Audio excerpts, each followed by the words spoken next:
The following production is part of the We Be Geeks podcast collective.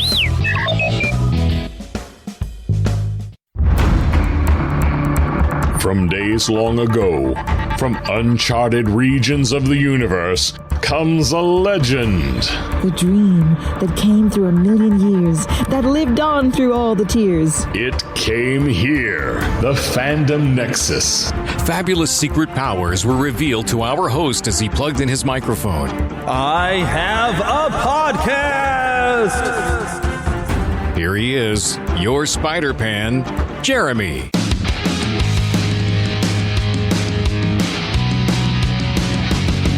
Hello, my friends. Yes, I am back. A little later than I expected to be back, but I am back. And it's going to be a little different this week because I am flying solo. I haven't done a solo show in a while now. I like having a co-host with me, and either Eric or Philip will usually be with me. Philip and I, we tend to end up making like near 2-hour shows. We've known each other forever, and we can just jabber on and on. But with me, I promise this will probably only be an hour-long show like I used to do. And boy, it's been a long time since, back in the days when I used to do this show by itself or by myself. And I figure I've gotten a lot better at this since then. I would hate to have to go back and re-listen to my old shows to see how much more I have improved at this. But yeah, if you really feel like torturing yourself, go ahead. I'll wait. Believe me, I got a warm beverage right here. I'll just sip at this for a while. Ah, yes. Some nice, I found this thing. It's a Mocha Macchiato. It's a cappuccino, but it's chocolate. So it's like having hot chocolate that's coffee. I mean, yeah, can you get better than that, really? I mean, it's a coffee. It's a hot cocoa. I mean, it's like a perfect thing when you're cold, because it is cold out here in the Midwest. I'm actually just getting over a cold, which is what slowed us down. It's also Philip and Eric both have that same cold. This cold bug has been going around getting everybody. Even Scott Morse at Disney, Indiana, has caught in this cold bug. I have coworkers that got this cold bug. There's people getting all over the place. We got so used to dealing with COVID that we forgot what an actual ordinary cold is. But yeah, this week, Moon Knight, we've gotten to see a nice full trailer of Moon Knight. And heck, I've got a review of Free Guy coming up here. Also, some of the big things that happened over this past week is Microsoft purchased Activision. We're going to talk all about that. So many different things going on in video games right now. In fact, heck, I've been playing some new games. New to me a bit. I've been diving into some different games. And of course, we always start the show off with a bit of host chatter.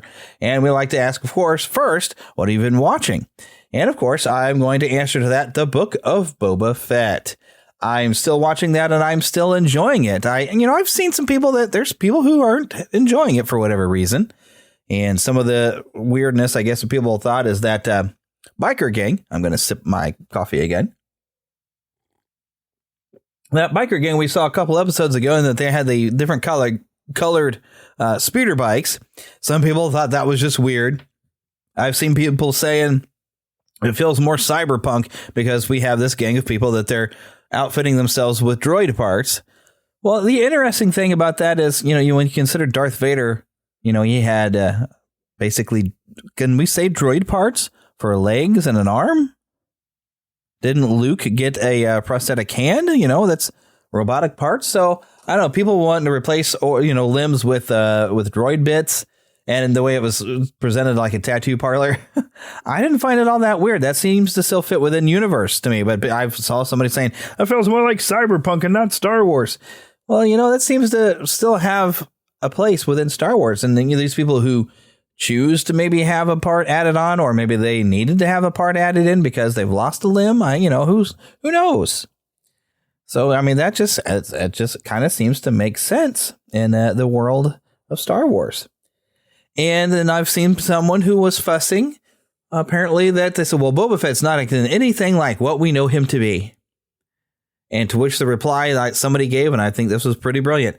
Well, okay, he had 7 lines, was on the screen for 10 minutes, maybe, in the original trilogy. What makes you so sure you know everything about Boba Fett? You did get a little bit more about his childhood from the prequel movies and a little bit during the Clone Wars. You got to see him pop up. I think even in Rebels, I think he popped up a little bit too as a child. So, I mean, we've only gotten a little bit. And how do you know what you're going to be like after you've had such a near-death experience when you've been down the gullet of the Sarlacc pit there? I think it's going to make you rethink things. And that's part of what's been going on with, the flashbacks is he's tired of working for other people, not getting to do it the smart way. He knew it wants to work for himself. He's had a different, he's got a new perspective as he's come out of that Sarlacc pit. Even perhaps a new perspective as he's spent some time with the Sand People, Tusken Raiders, which was nice to have a little bit more depth added to those other than the Knights of the Old Republic game, which I did recently replay that one.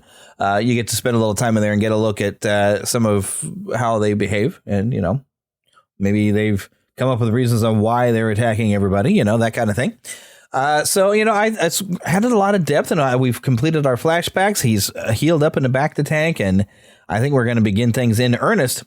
The one thing that's been interesting to me is he's been seeing this other gang that's been leaving these two kind of twin symbols around, which I thought they were symbols maybe representing the twin huts, but apparently that is not the case. It has something to do with this other larger syndicate, which is going to be, I think, his main antagonist for the rest of this series, which, I don't know how many more episodes we have of it, but I'm enjoying it. But the last episode, there was a little bit of a hint of music from The Mandalorian, so I expect we're going to see, Din is his name? I expect we might see him appear in the next few episodes. So, that's been a great show. I've been really enjoying it. But, going along with what I've been watching is what I've been playing, as I mentioned, with Star Wars. Over this past week, I have finished playing Jedi Fallen Order, a Star Wars game from, a couple years ago. I think I mentioned that Eric did go and get a platinum when I was kind of looking to see, if there was anything, what it would take to get a platinum. I was kind of curious, and I saw, well, Eric's gotten the platinum. Let's see what he's done. So I can ask him for tips, if I need to. But after looking at some of the things, I'm not really a big fan of collecting unless it's like a simple, just go over here and grab this. Jedi Fallen Order, you had to do some serious stuff to go and grab items, and it's not as interesting for me for collecting. So that's, I was like, okay, well, I'm not going to go for the platinum, but I did complete the story. And what a story it is, and a great appearance by Darth Vader that it's remind me of Rogue One. And I believe some of the things I've been saying about Rogue One is they reminded us that Darth Vader was kind of scary when we were kids, when he came out. He was this big villain in black, and, he was a bad guy. And I feel like they tapped back into it. We had a scary appearance by Darth Vader where he was there, and I was lightsaber ready. I was like, okay, I think I'm going to have to fight him. But there was no fighting Darth Vader. Sip again. There is no fighting Darth Vader. He just, put me in a joke lock, and I had to use the Force to bring a thing down to hit Darth Vader in the back and then run away. And then while you're trying to run away, he is like tearing up the ground beneath you. And oh my goodness, it was fantastic. And just when you think he got away, you go through a door and there he is again. And like, man, it was just a great appearance by Darth Vader, reminding us why he was terrifying when we were children and why we knew him as the one of the greatest bad guys we ever came across when we were young. So really, really enjoyed finally getting around to playing that game. And since that time, I went and I played Knights of the Old Republic again because it was made available on the Switch. It was even on sale. And that was fun just to get back into an old familiar game like that because I hadn't played it in a long time. And it's just such a great game. I did notice, though, it crashed quite a bit, but I think it used to do that on the old PC as well. So you want to make sure you save often because you never know when that game was going to crash. But oh my goodness, it was fun to get through and play that again. And it was re-released by Aspyr, the same people who are currently working on the remake that will actually have a version on the PlayStation. Now, what entails on that remake, I'm not entirely sure. It could be they're going to reskin it. They could be making it from the ground up. I would kind of appreciate kind of how the Final Fantasy VII remake, how they altered the combat.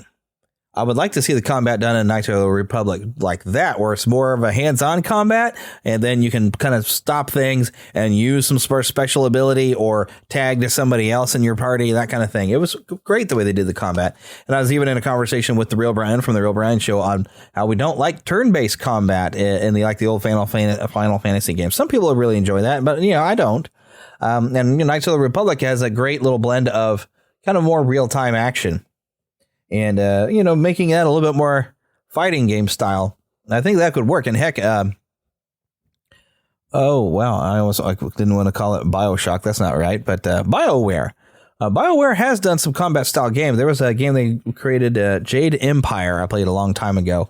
That was pretty good. I only played through it once, and then I sold it back to a game store. But it was more combat based. It was a kind of a kung fu style, and it was a very combat thing. It was pretty good. I had fun with it. But it was more hands-on in the combat. But since completing Knights of the Republic again, I finally sat around and played Civilization 6. Even though I've enjoyed some previous Civilization games, I didn't really have as much fun with Civilization 6. So I'm finally sitting down and I'm playing some of these games that I've been having sitting around here that I bought digitally like a long time ago. Some of these things, some of them over a year, And I'm finally sitting down and playing it, and I still have not finished Red Dead Redemption 2 because for some reason, that game is just big and it's long, and I'm at the point where I'd love to be able to just fast travel everywhere, but you can only fast travel when you're at your main camp, and you can fast travel to a destination, but then you got to ride back, and the scope of that game is so big, and it is a great game, but my goodness, I was just kind of getting tired of playing it. It just wasn't holding my interest anymore, so I wanted to play something else. So now I'm playing Resident Evil 5, which I've played through before. A long time ago when it first came out. I rented it on the Xbox 360, and now I'm playing it on the PS4. I got it as part of a collection where I also have 6, and I've never played 6 other than a demo. And I didn't enjoy the demo, and I've heard enough things. Resident Evil 6 was almost killed the franchise until 7 just relaunched it, and Resident Evil 7 was great. And I'm a fan of just Resident Evil games, so it's nice to get in there and play that again. I started that up.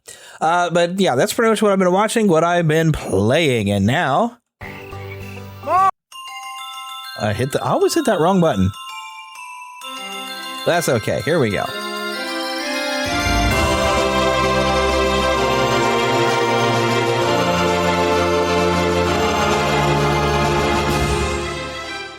Spanning the Disney and geek universe to bring you the best in comics, toys, movies, and entertainment.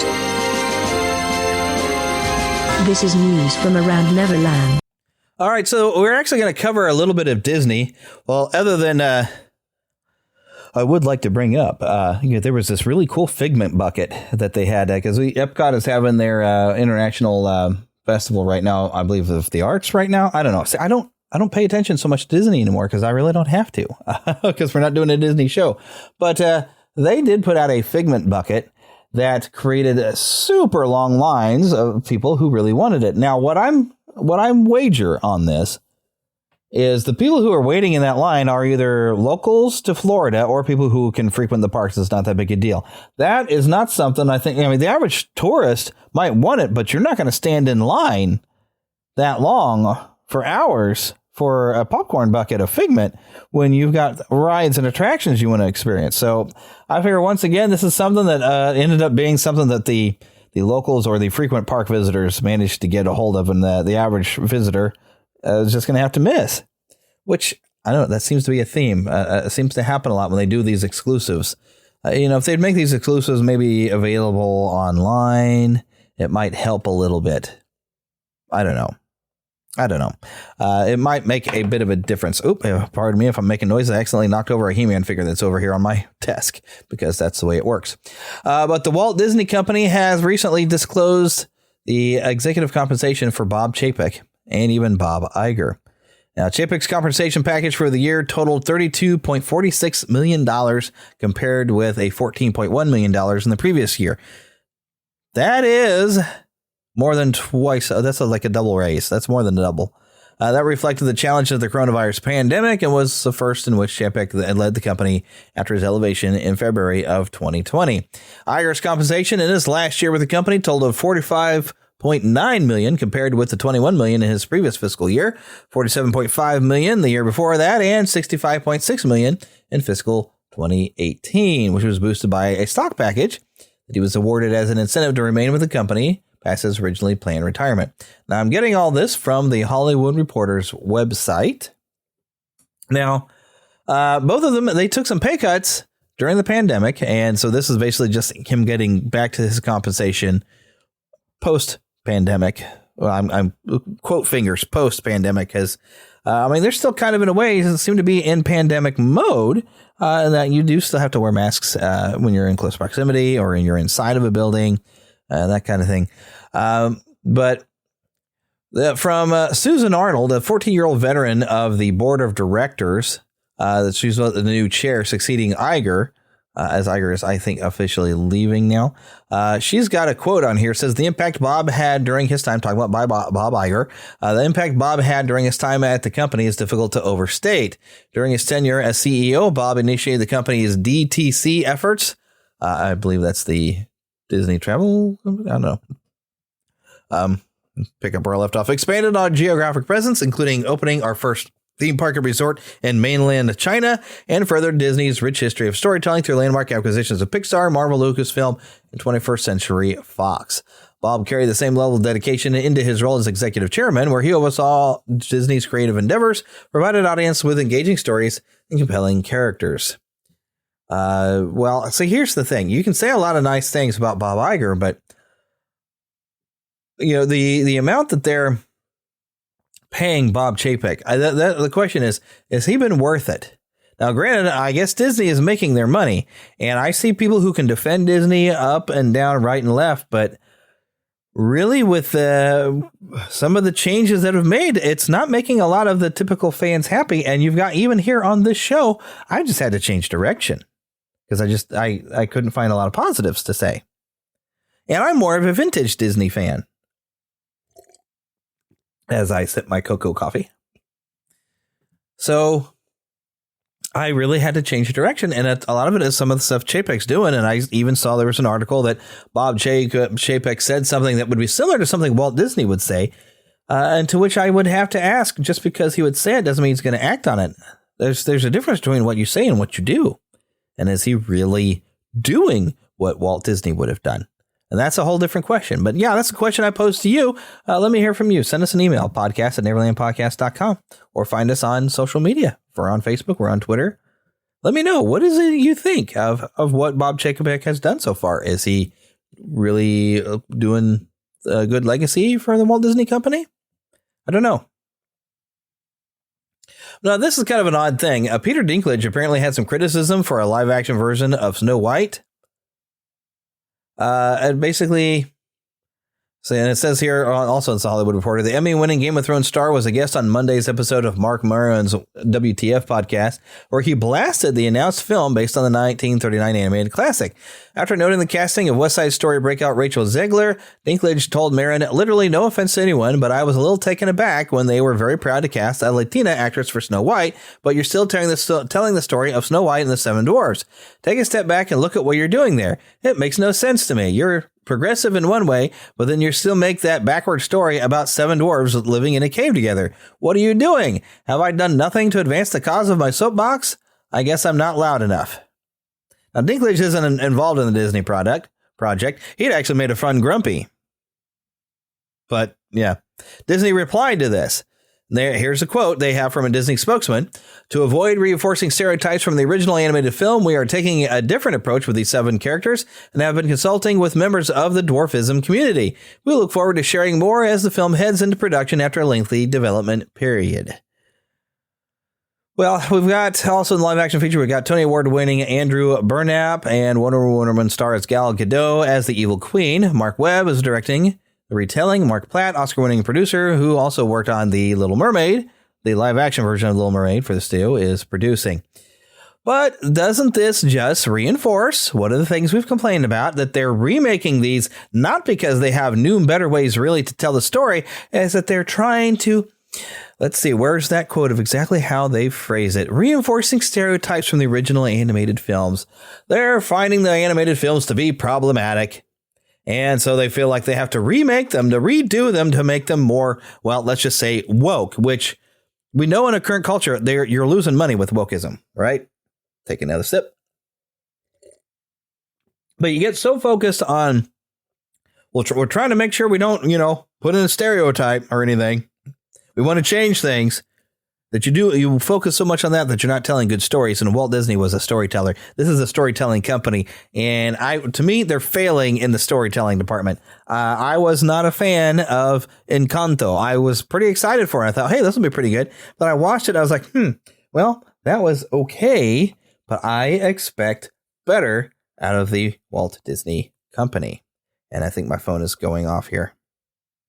So let me mute that. I apologize for that. All right. But that's part of the problem of why I'm kind of, like, this is not the same Disney that I loved in the 80s and the 90s and maybe even the 2000s that I got excited about when I visited the parks. My one time I've been to a park, and I don't know if I'd be as excited going into a park now. I really don't know, but I don't want to harp on that for too long. But they seem to have lost their focus. Now, something else interesting happened. I believe this was still last week. Yeah, January 19th. We had an emergency alert here in the state of Missouri. This was kind of funny. This came from the State Highway Patrol, and they were testing the emergency alert system. Now, you probably are aware of your phone. You can get Amber Alerts and that kind of a thing. Well, that's what I originally thought this was, and I was sick last week, so I didn't really look at it too much. I didn't really pay attention to what it was, and it wasn't until, this made the news. I think even some national news, but they had a Gotham City, Missouri sort of thing that popped up. And they even described like one of the Joker's cars, like a purple Buick with a "You Kid Me" license plate. This was just crazy and fun and a ridiculous thing to have happen around here. And it actually did cause people to Google search to see if there really is a Gotham City, Missouri. Now, when I had initially seen the Gotham thing there are streets and, there are sometimes Gotham counties, I think, in some areas. But there is, Gotham is actually used, the name, in different places. And I just took it as something as that. I had not paid attention to it when I first saw it. And it turned out, it was like as if somebody had been running loose from Gotham City, Missouri in a Joker vehicle. So, new games also coming out, and I think this is coming out in just a few days. January 28th, I believe we've mentioned this, the Uncharted Legacy of Thieves collection, having both the fourth game and it's kind of the fifth game, but it's a kind of a spin-off game for Uncharted, coming out in just a few days. That is the only big thing I know of really coming out, other than, let me see here. Well, I guess it's coming up in the trailer park, but we did get an announcement, and I would love to have had Philip here with me to talk about this. We'll come up and we'll talk about it later, but we've got an announcement March 11th for the new WWE 2K22 game. This is where they've redone the entire game engine because it was broken. It was just broken. And I only buy one sparingly. I don't get one every year. Philip will buy one every year. But the quality has deteriorated on those so bad, and and I've gotten to where I don't even watch WWE. I still like some wrestling, but I like the older stuff, and perhaps if I hadn't unplugged everything, I'd probably be watching the AEW or something like that. And I need to get back to watching NWA now that they're back on YouTube. But I do enjoy wrestling, and it's fun mainly for the character creation. That's why what I find fun about it is, I can create myself and my friends. And then between Philip and I, we make all these different superhero characters, or I get them where other people have made them and I enjoy them. Even our own superhero characters we created when we were like little kids, our middle schoolers ourselves. That's the fun of it. But that is coming out, and we got an announcement for that as well. Got a few things coming around here for February. Life is Strange Remastered. Will be coming out on the PC, PS4, and PS5, Stadia, and Xbox. Looks like we're going to have a lot of different versions here. There's Before the Storm, a lot of expansions. I've never played any of the Life is Strange games. They look like they might be interesting. I don't know. Dying Light 2 coming February 4th for pretty much every major system. I've heard of Dying Light. I think that's the one where you're doing some parkour thing and it's zombies and stuff like that. Haven't ever played it. Assassin's Creed, the Ezio collection, coming out on the Nintendo Switch as a compilation February 17th. Something called Rumbleverse. It's a battle royale, beat 'em up style, free to play type of thing, coming out pretty much on all systems, except I don't see it on the Switch. Total War Warhammer 3 is coming on the PC February 17th. A lot of things coming up actually here, including Elden Ring, which a lot of people have been very excited about, February 25th on the major consoles other than the Switch. That's, I believe, from the makers, from Software, the people who do stuff like Bloodborne and Demon Souls games, and very difficult games. There's also Evil Dead the game, because I guess they haven't called it Evil Dead franchise game, just Evil Dead the game. This may be more following some of the plots of the films compared to some previous games that they've put out. PC, PS4, PS5, Switch, and Xbox all getting this February 2022, not getting a specific date for that at all, but it's coming. Now, some of the big video game news. Microsoft has acquired Activision Blizzard. Now, I just knew it as Activision, but I guess at some point Activision must have acquired Blizzard. Now, this basically gives Microsoft Overwatch, Diablo, Call of Duty, World of Warcraft, Candy Crush, and StarCraft. Whew. I mean, then this, I guess all the side things in there include like Treyarch and Raven, High Noon, Beanox, Demonware, Toys for Bob, Shanghai Studios, Solid State Studios. I mean, lots of different little companies and developers in there. Microsoft is acquiring Activision Blizzard for $95 per share and an all-cash transaction valued at $68.7 billion, inclusive of Activision Blizzard's net cash. When the transaction closes, Microsoft becomes the world's third largest gaming company by revenue, behind Tencent and Sony. Planned acquisition includes iconic franchises from the Activision Blizzard and King Studios, like, as I mentioned, Warcraft, Diablo, Overwatch, Call of Duty, and Candy Crush. They're going to get some global esports activities through Major League Gaming. The company also has some studios around the world with nearly 10,000 employees. Now, people have been basically joking and making jokes on Sony, like this is a big kick towards Sony, because if Microsoft decides that all these game developers are now going to exclusively make games for the Xbox, that's going to hurt Sony. And I do love my PlayStation. When I started getting more updated with games, I mean, I bought an Xbox 360 and I still have it, but it's it's not quite a brick. I can still play on it, but I can't connect it to the internet anymore because Microsoft has abandoned it, and I have not updated any system because the Xbox One, I didn't get it because I didn't want to talk to it. And the next system, I'm saving up for, I still want to get a PS5 because I still want to get Resident Evil, Spider-Man games are still exclusive. The Final Fantasy VII remakes have been exclusive to PlayStation. I don't know if that's going to change, but there's stuff exclusive to Sony that I want, but maybe I need to go both routes. A lot of Microsoft things, you can get an access to a Game Pass and play on your computer for some Xbox games. So I might go that route for being able to play on my PC for their streaming service, their Game Pass. But wow, this was a heck of a kick. And Microsoft already had acquired, I forgot the name of the company now that makes, Skyrim. And there's going to be an Elder Scrolls 6 eventually. And this is the same company that did the Evil Within games, the two of them, which I don't think I own the second one. I own the first one. I did play through it over this past Halloween season, but for some reason now I'm not thinking of the name of that company. But Microsoft acquired that company a while back. So I mean, can you imagine the next Skyrim game being an Xbox exclusive?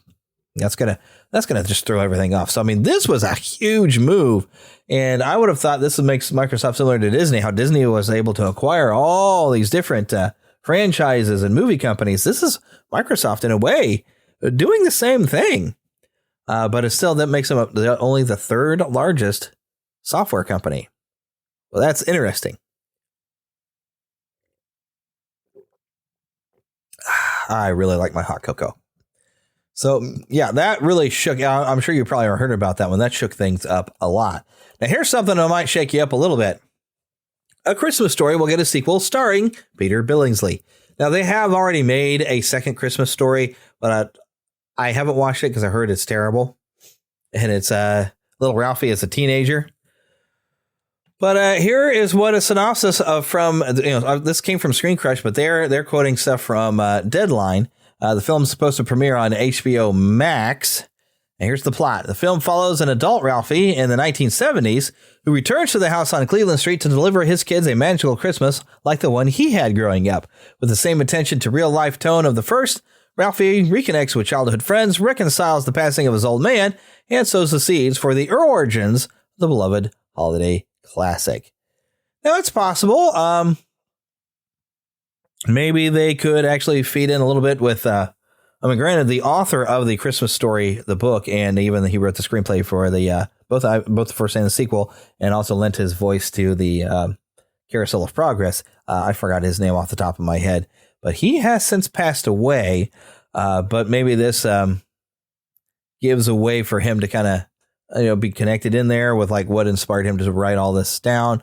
Because it's possible a lot of the stories he wrote in his book might have been based off actual things that happened to him. I don't know. But it does kind of make you wonder. But yeah, so we're getting a sequel. It'll probably be next Christmas when we get this out. And I tell you what, I wasn't expecting that. It came as a surprise to me. Well, let's get on with it, shall we? Mama, another gator got in the house. Another gator? Give me that shovel. Come here. Get him, Mama. Get that gator. The Neverland Trailer Park. I'm telling you, man, you haven't seen anything like it.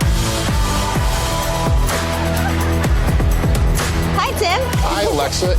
Yo, Riddle. We got it. Big E, you take the hit this time. Come on. Yes, good job. Keep it coming. Keep it coming. Keep it coming. Pops, really? Hijo, ya tú sabes. I am the best. Hey, it's just a play test. We're going to change the angle here so they can really feel the hit. Yeah, I totally agree. Yeah. That's my sword!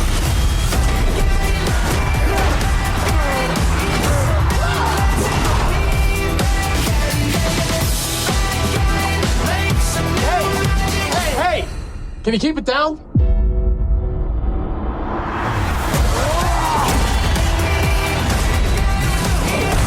Yeah, it seems mainly we got music going on here at this point. You're getting to see a bit of visuals for this game.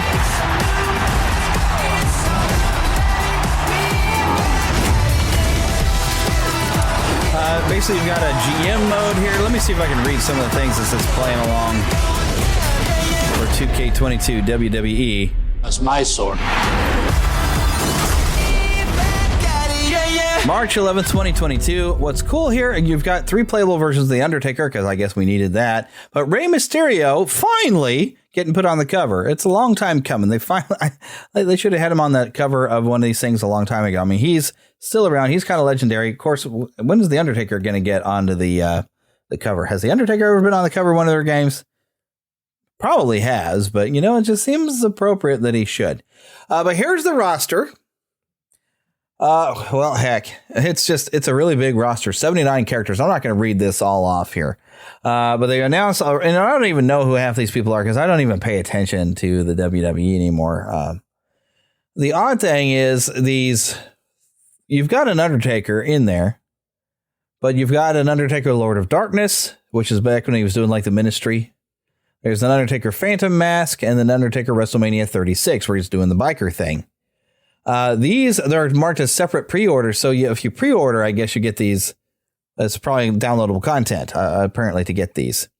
So you've got also there's a Starcade 96 Rey Mysterio pack, NWO for Life edition, which Philip I know was excited about, where you get a Hollywood Hogan, Scott Hall, Kevin Nash, Six, and Eric Bischoff. And there's roster managers and non-player characters. Like Paul Heyman, Shane McMahon, Stephanie McMahon, Adam Pearce, and Sonya Deville. I don't know who Adam Pearce and Sonya Deville is at all. This is the first game, though, with a 1-year gap in development because this is going to release, there wasn't a game last year. So the expectations they're saying are huge. Most, if not all, superstars from Raw and SmackDown will probably make it into the game, but it might not be the case with NXT like in the past, but we might be positively surprised if 2K focuses on modern wrestling and making the roster strong in talent. So, looking at the graphics in that trailer video, I mean, it's, of course, it looks good. The one thing I had to notice is the facial animations, which, in previous games, and maybe it's just the way that they had their camera angles set up there. In previous games, you don't notice that there's like a lack of facial expression. There's not a facial expression or something. But the facial expressions, the animation, they're showing some moves go up kind of up close, and you don't see a change in the face or expression at all. They look as if you had Data from Star Trek and you were slamming him to the ground, and he just doesn't react to it at all. Hopefully they're working on that one, because if things are going to look better and you're going to have some close-up shots, you kind of need to make them react, right? I had to refresh my coffee. Now it's super hot. Well, actually, this time it's not coffee. It's just plain on hot chocolate. I don't need that much caffeine, right? So, I, for one, am not really super excited. I'd like to see what they've done with the new engine to make the gameplay maybe run a little better, maybe less glitches, because that's been the biggest problem they've had, is the game gets glitchier every year. And I know Philip will pick it up, and I'll just go play it with him. And if I like it, maybe I'll pick one up myself. And mainly it'll just be because I want to create people. Now, the other trailer we have, as we mentioned before, Marvel Studios' Moon Knight coming to Disney Plus as a series starring Oscar Isaac.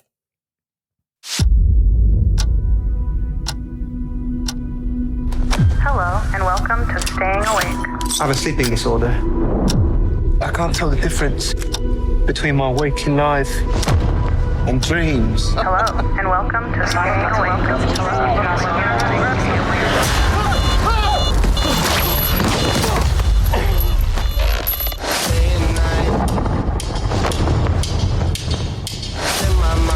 I think I'm losing it.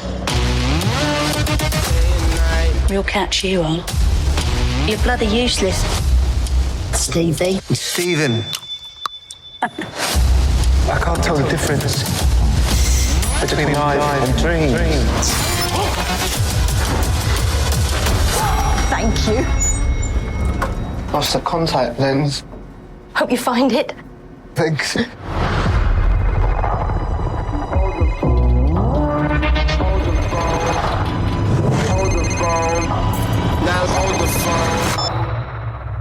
Yeah. Oh my God, you're alive. What's wrong with you, Mark? Why did you call me Mark? That must be very difficult. The voice in your head. There's chaos in you.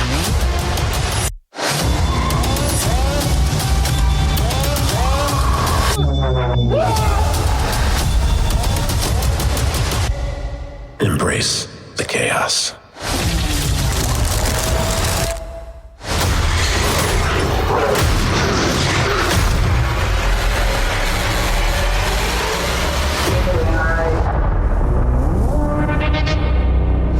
March 30th, Moon Knight on Disney Plus. Now, some of the description we have, really, there's not much on their Marvel Entertainment YouTube page, other than March 30th coming to Disney Plus. Welcome to chaos. Watch the new trailer for Marvel Studios' Moon Knight. That's all it says. Doesn't really give anything. Now, we notice there's definitely some differences between the Moon Knight we know from the comics and the Moon Knight we're going to get in this series. One of them being, instead of making his costume, it seems to come at his call or something. It's forming on him in one particular shot. So that's weird. Now, Oscar Isaac, I found one article here on Marvel.com. And then when it just says Moon Knight has arrived, a brand new trailer for the upcoming Marvel Studios series of the same name, along with the first look at a new poster debuted during the NFL Super Wildcard matchup, giving viewers a glimpse of the madness that will soon engulf star Oscar Isaac. Dive into the chaos in the video above and get ready for Marvel Studios Moon Knight arriving exclusively on Disney Plus March 30th. Here we go. Here's the important stuff, though. The series follows Stephen Grant, a mild-mannered gift shop employee who becomes plagued with blackouts and memories of another life. Stephen discovers he has dissociative identity disorder and shares a body with mercenary Mark Specter. As Stephen and Mark's enemies converge upon him, they must navigate their complex identities while thrust into a deadly mystery among the powerful gods of Egypt. Moon Knight stars Oscar Isaac, Ethan Hawke, and Maya Kalamawi. I hope I said that right. Mohamed Diab and a team of Justin Benson and Aaron Moorhead directed the episodes. Jeremy Slater is the head writer, and Kevin Feige, Louis Despacito, Victoria Alonso, Brad Winderbaum, Mohamed Diab, Jeremy Slater, and Oscar Isaac are the executive producers. Grant Curtis, Trevor Watterson, and Rebecca Kirsch serve as co-executive producers. Now, Grant Curtis was a producer on the original Spider-Man films. I've actually gotten to see him speak. I think I shared the audio perhaps even on an episode. I'd have to go and check to see if I'm back when if I shared it. I remember recording it. He actually went to the same university that I went to. And we actually had some signed Spider-Man posters that were in the offices in my department from Grant Curtis because he went through the same program I did. I'm going to sip my hot cocoa. I'm trying to keep my throat warm because that cold, and I still feel like I got gunk in my throat.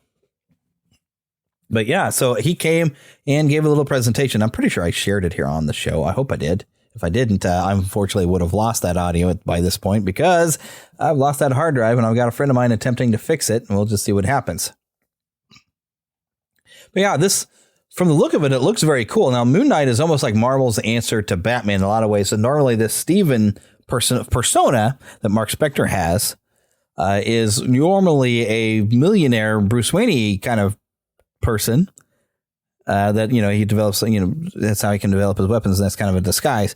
But, you know, if they'd went that way, there would have been too many people who would have realized this is Batman. So here's a quote from Moon Knight. This is directly on the Marvel Fandom, the database here, from Mark Spector of Earth 616, which is the main Marvel universe of the comics. Let's establish some parameters. I'm not Spider-Man, and I'm not the Punisher. They represent extreme ends of the same costume spectrum. I'm Moon Knight, and you all know that means one thing. No one in this room, myself included, knows precisely what I am capable of. I beat the Avengers. Imagine what I could do to any one of you. Let me just read some of this. Mark Spector is better known as the vigilante Moon Knight. Once a mercenary, Mark Spector was left for dead in the desert, where he was revived by the moon god Khonshu, which we got to see Khonshu in that trailer a little bit. Appointed as Khonshu's fist and high priest, Moon Knight enacts justice to protect those who travel at night. Moon Knight also has dissociative identity disorder, some of their elders being mercenary Mark Spector, millionaire Stephen Grant, and cab driver Jake Lockley. Now, the dissociative identity disorder kind of came around because he was living different identities for a while, to kind of disguise what he did, and now he's developed multiple personalities where each identity is no longer completely aware of each other, and that's one of the things that's always been considered with Moonlight is he's a little kooky. Even had an appearance in Spider-Man: Web of Shadows, and he's a quest giver in that game, but you never know. Is like he's a little goofy. Seems to say stuff that Spider-Man is like, I always don't know about that guy. But yeah, so he's a little out there with his mental stability. So, but been a very interesting character. I have never really collected or read a lot, but he's got a good fan base, this character. In the beginning of his career, Mark fought crime on the streets with the help of a network of informants, including his best friend, Frenchie Duchamp, I don't know, the homeless Bertrand Crowley, and diner owner Gina Landers. Since the early days, Mark has mostly worked alone, but he's also been a member of a few superhero teams, including the West Coast Avengers, the Secret Avengers, and the Heroes for Hire. Recently, Mark discovered he had a daughter named Diatrice with his longtime lover, Marlene Alron. But when No Shoe sensed Mephisto's plans for world domination, Mark left her to fight by his god's side and prevent that from coming true. When No Shoe succumbed to madness, however, Mark had to turn against him and help the Avengers defeat him. Following No Shoe's imprisonment, Spectre established the Midnight Mission to offer his help to any Night Dweller who might need his assistance. And one personality that I've seen brought up, I've been watching some videos on some history of the character. He's also got, I believe it's Mr. Knight, where he doesn't have the cloak and hood and whatnot. He's just got a mask on his body and he's wearing like a white, suit, like a suit, you know, business suit, which we don't know if that's actually going to come to fruition anywhere in the series at all. There's a lot of information really to dive into here. And let me just dive into some more of it. So Mark Spector, he's born in Chicago, Illinois. He's the son of a rabbi. And as a child, he escaped Nazi persecution after Hitler invaded Czechoslovakia. Now, I'm pretty sure they're not going to go into that. historical timeline in the Marvel Universe doesn't always fit, but you do have characters that were supposed to have been around. I mean, heck, you even got Magneto, who was supposed to have been a Holocaust survivor, but he would be ancient by now. So you kind of have to take that as a grain of salt that was part of the original stuff, and I'm pretty sure they will not get into that. He could probably still be a son of a rabbi, though. Mark couldn't understand why his father would never fight back against persecution. He grew up as the younger brother, Randall. His father would walk his kids to school every day, but him being a rabbi caused Randall to be bullied, but Mark was there to defend him. His father was disappointed with his boy's violent nature and their obsession with war. He believed that he should concentrate on their education, but his wife dismissed this as boys being boys. In the last years of childhood, Mark discovered by chance that a close friend of the family, Rabbi Yitz Perlman, was actually in reality a Nazi deserter and secretly a serial killer of Jews named Ernst. Mark's fighting instinct kicked off for the first time when he fended off against Perlman to escape his grasp. Perlman later discovered or disappeared without a trace. This traumatic event also caused Mark to develop dissociative identity disorder. The first alters developed by Mark were Stephen Grant and Jake Lockley. Shortly before Elias decided to intern Mark at the Putnam Psychiatric Hospital, Mark was approached for the first time by the Egyptian deity Noshu, claiming to be Mark's true progenitor. After his father's death, Mark was allowed to leave the hospital temporarily to attend the funeral and a late luncheon, but after hearing Noshu's voice, he ran away. After his death, Mark resented his father, believing that Elias was embarrassed by him. Now, Mark became a Marine, served for 3 years. He did some tours in Iraq, had some bizarre behavior that was noticed, and he was dishonorably discharged, and he ended up joining the CIA. I don't know how you'd end up getting into the CIA when you're dishonorably discharged from the Marines, but okay. Now, I would come across some other people that would later end up interacting with him as Moon Knight: William Cross, Amos Lerner, and his brother Randall Specter. Randall actually killed Specter's girlfriend Lisa with a hatchet to keep her from exposing a gun-running scheme. Specter retaliated with a grenade and assumed Randall was dead. Now, the main thing is, how he becomes Moon Knight. I'm going to skip ahead. So, having found a purpose in life, Specter applied himself fully. He moved to New York with Frenchie and Marlene, his now lover, and developed the costume, equipment, and persona of Moon Knight. This is, of course, after he was left for dead under an idol of Noshu, which was the original. I mean, some of this stuff has been retconned and added in, and some stuff came from his original origin back in the 70s, which, I think the dissociative disorder, I think, came along later as a retcon there, because it doesn't even fit in with some stuff that I was studying up on in history before I pulled up this page here. But anyways, he made a fortune in gambling. In addition to support from new career in fighting crime, he began using his Stephen Grant persona as a financier and Jake Lockley as a cab driver whose purpose was to gather information at the street level. His original persona, with its multiple facets, faded into the background. Still, leading 4 separate lives put a great mental stress on Specter. Lockley developed a network of informants, including the homeless Bertrand Crawley, diner owner Gina Landers, and her 2 sons, Ricky and Ray. So he's been around for a while. Has fought Morpheus, which I don't know if I'm that familiar with Morpheus. That's Robert Markham from Earth 616. He's had a lot of different adventures. He's teamed with a lot of people. I believe he was even part of the Maximum Carnage storyline, which we talked about, I think, last episode, didn't we? Has been involved with the Infinity War and the Infinity Crusade. Let's see. During the Infinity War, Specter had to contend with Moonshade, an evil twin of himself created by the Magus, himself an evil twin of Adam Warlock. Luckily, Moonshade suffered the same blunted focus caused by Specter's multiple personalities, while Moonshade's threat had the effect of sharpening Specter's own focus. Moonshade also had an Achilles heel, the adamantium in Specter's new weapons. During another cosmic event, the Infinity Crusade, the goddess, another aspect of Warlock, selected Specter as one of the most spiritual beings on Earth thanks to his near-death experiences and his devotion to Noshu. He's had a second death even, my goodness.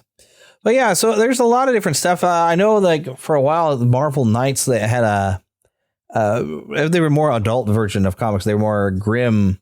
They had a Spider-Man book, a Punisher book, and a Moon Knight book, and I think maybe a few other characters. I think Daredevil was part of the Marvel Knights series of books. They're the ones that would allow Spider-Man to bleed out, a bit more, and have to take lots of aspirin when he, in the morning after he'd been out running around. They get more gritty. But Moon Knight has always been a bit more of a gritty character. Now, what I'm going to wonder with a series on Disney Plus, will it be dark and gritty, kind of like a Netflix series, like what they did with Daredevil? Is it going to be like that, or will they try to lighten the tone just a little bit? I don't know. We'll see, because, I mean, it's a Disney Plus. They might want to change the tone. Let's look at his personality. He can be best characterized by his relationship with No-Shoe, and whether that is derived from his own mental illness or from an actual divine inspiration. When Mark Specter first awakened at the foot of No-Shoe's statue, it was ambiguous whether his survival was truly No-Shoe's doing or if Specter merely attributed it to the moon god. Later stories introduced No-Shoe as an undeniably real god, employing Moon Knight as his agent. Subsequent takes on Moon Knight would attempt to walk back the revelation that No-Shoe was real, once again questioning whether to derive to be the Moon's Knight of Vengeance was all in Specter's head.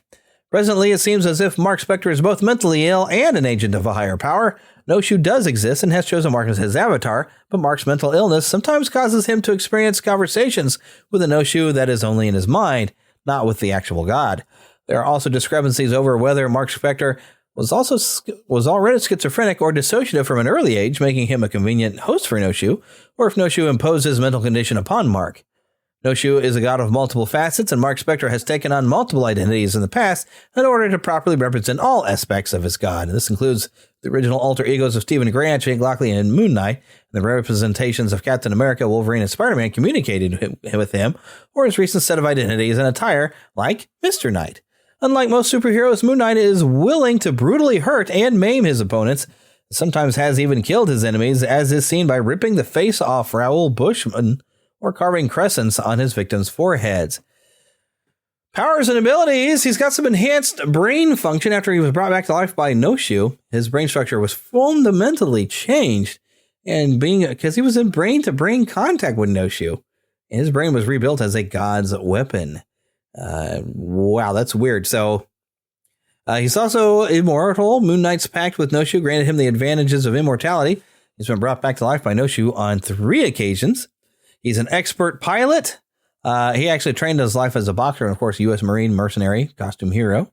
He's an Olympic-level athlete, skilled acrobat and gymnast, and excels as a combat strategist. Became an expert at hand-to-hand combat techniques and various martial arts. Expert detective, an interrogation expert, a master marksman, and a weapons master martial artist, as was mentioned, which lists here boxing, judo, Krav Maga, Silat, Dambe, Savate, Eskrima, Karate, Muay Thai, and Kung Fu. He has fought the Punisher to a standstill. He's multilingual. He's fluent in English and Arabic. Of course, he's proficient in both Egyptian and Sudanese dialects. He's got a pain resistance from insanity, torture, spiritually gifted, or simply numb from all the years of damage to his body. Moon Knight has an incredibly high tolerance and strong threshold for pain. He's got a bit of a telepathic resistance, probably because from the multiple personalities that he has. Currently has the strength of a normal human male of his age, height, and build, who engages in intensive, regular exercise. He could formerly lift twice his body weight, 450 pounds, but since losing his powers, he has been routinely weightlifting and is likely stronger. According to the official handbook of the Marvel Universe, Volume 19, at his strongest, under the light of the full moon, he can lift about 2 tons. His weaknesses is the fact that he's got brain damage and mental illness. Simple as that. He's got, of course, the Moon Knight suit that he's created, a lot of gear, a carbonadium armored vestment, and a glider cloak. A lot of different weapons, including crescent darts, which are kind of like the batarangs, a truncheon, crescent launcher pistols, an energy shield, web shooters, and Wolverine's claws. That's interesting. It says Buckline created a pair of bracers which can be used as web shooters, like Spider-Man's, or metal claws, like Wolverine's. And a lot of other different weapons. He's, like I mentioned at the beginning of this, he's kind of Marvel's answer to Batman. So this could be a very, very exciting thing as it comes up. March 30th, Moon Knight on Disney+. Mama, another gator got in the house. Another gator? Give me that shovel. Come here. Get him, Mama. Get that gator. The Neverland Trailer Park. All right, now as promised, I think last show, Philip and I sat around, we watched Free Guy with Ryan Reynolds. Must say, just flat out, it was a lot of fun. It's a really good movie. I think it makes a really good point. Being a gamer and, knowing how a lot of people treat non-player characters inside of a game, I think it made a point of pointing that out, that maybe the way we play games reflects the way we actually, act in the outside world or something. There are people who treat non-player, characters. They like to do horrible things. And we do have games out there that kind of encourage it. The Grand Theft Auto series, and heck, even Red Dead Redemption 2. You could be a really bad person if you really wanted to. and you could really persecute non-player characters, rob them, kill them, beat them, whatever you want to do. There are some consequences as becoming wanted and having the posse and coming after you. In Grand Theft Auto, eventually you will have the police come after you, but there are games out there that encourage that sort of behavior, and there are certain games out there that you could kind of do it.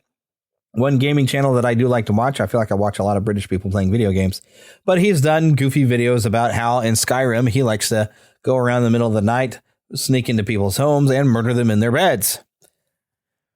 Free Guy takes that concept. It's like, well, what are you doing with non-player characters and you're mistreating them? What if a non-player character suddenly had an artificial intelligence? What if those non-player characters were, able to think as a regular human would? And it starts asking that question, and goes into a different thing. And that's basically the beginning of your plot. There's reasons why an artificial intelligence has popped up within this online game, because really this is an online game, and it's kind of a Grand Theft Auto game. People go around and act like bad guys and, and do all these different things. And Guy is a guy who works in a bank, and his job is to just let it get robbed every day. It's just constantly getting robbed, and it's just part of life. But all of a sudden he gets awakened.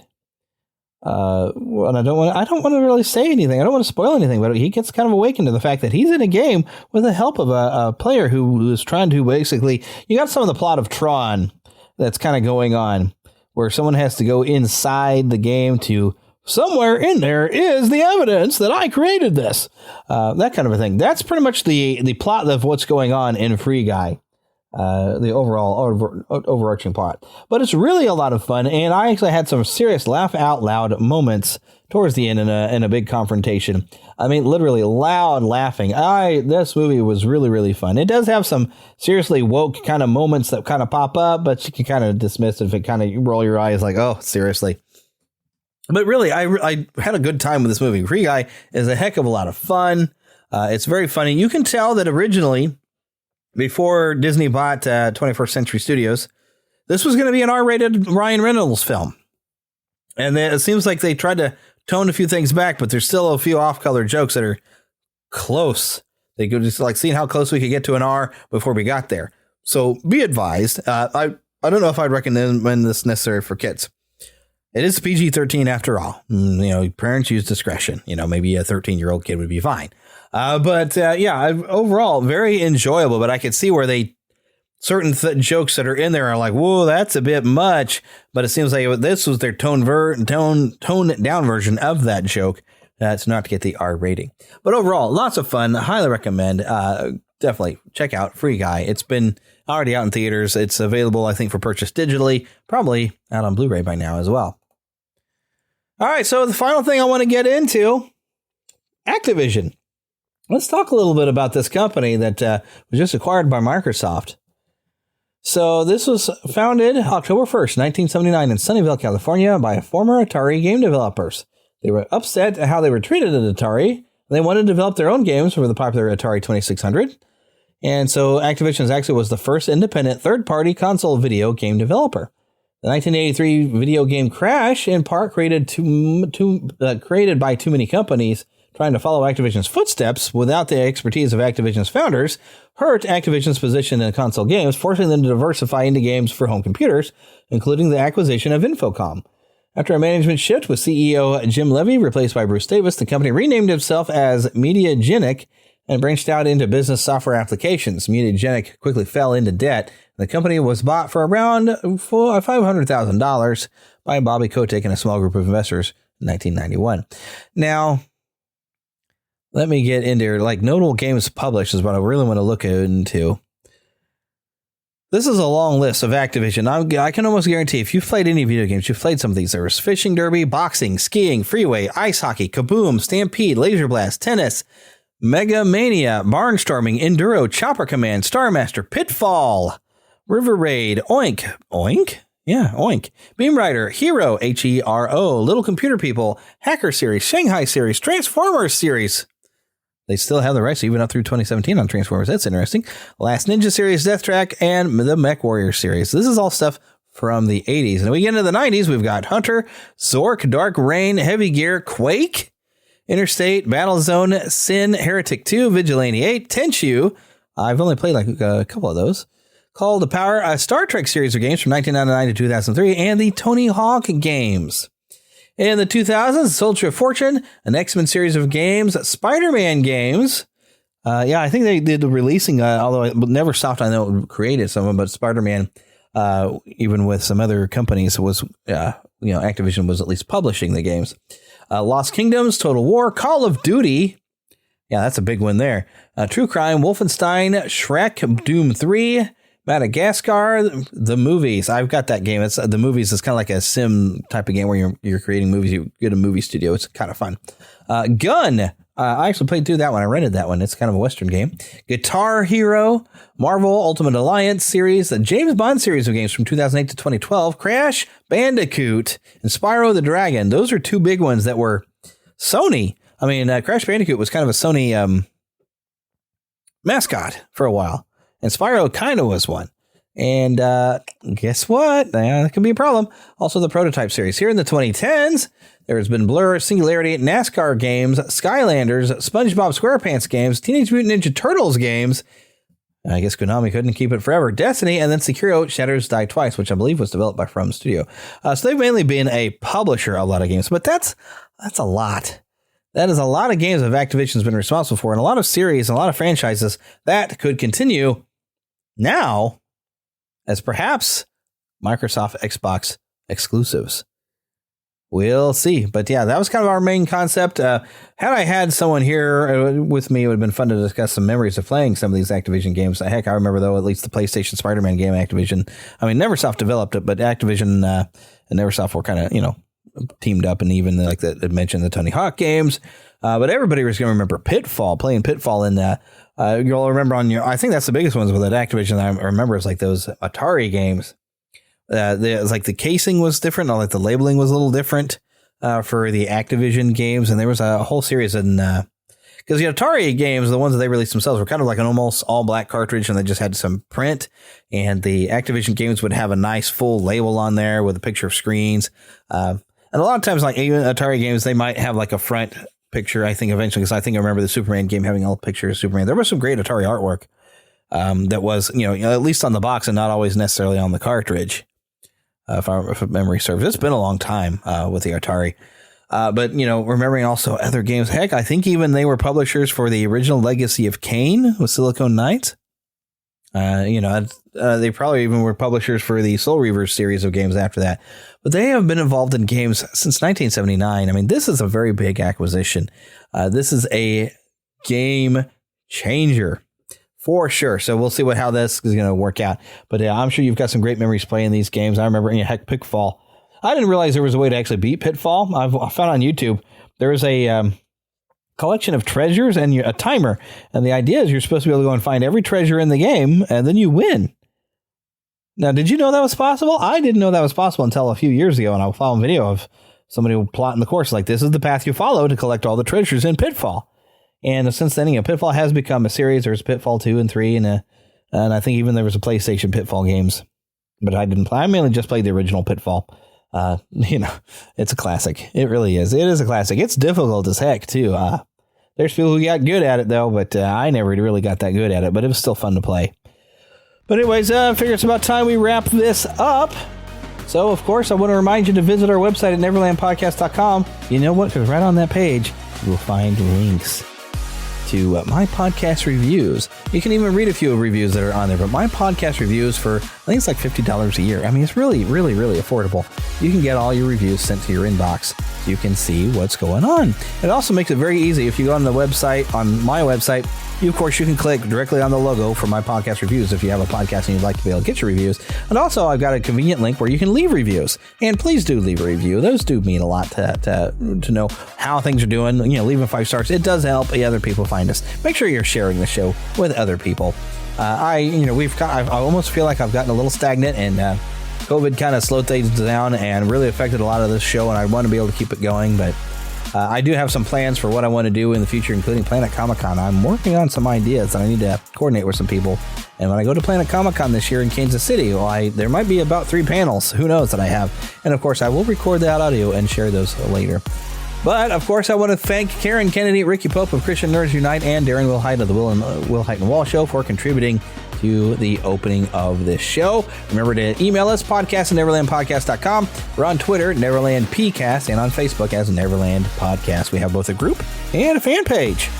And as I like to remind you all, get lost in an adventure. See you next time.